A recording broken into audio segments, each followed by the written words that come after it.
Et nous sommes en compagnie de Renaud. Bonjour. Bonjour. Bonjour Renaud. Bonjour, Alix. Alors, on commence avec les chefs d'État de la CEDEAO qui ont tenu un sommet hier. Oui, et le chef de l'État, Alassane Ouattara, a participé à cette réunion qui s'est tenue par visioconférence.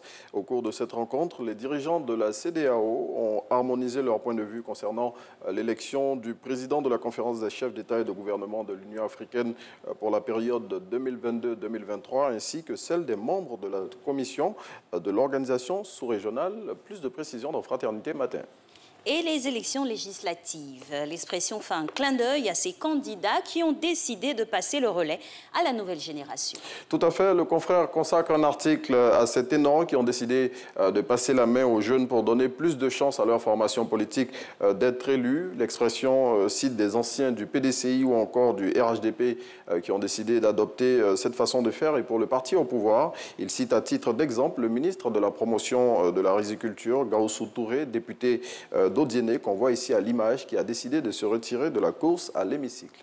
Lesquelles législatives font l'actualité chez nous en Côte d'Ivoire. On en parle encore. Ces élections sont vraiment ouvertes à tous.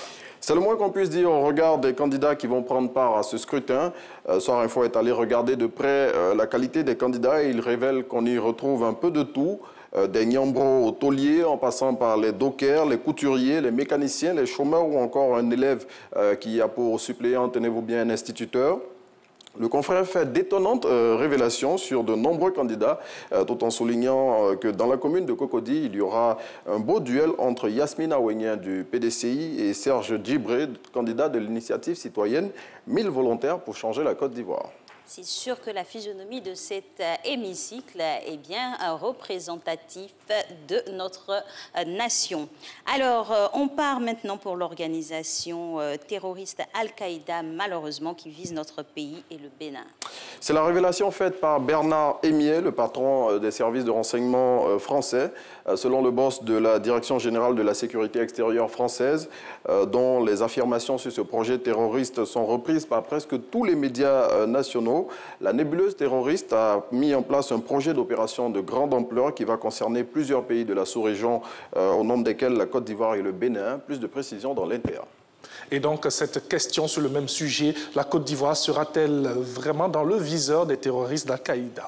C'est la question que pose à sa une le nouveau réveil de ce jour après les révélations du patron des services de renseignement français.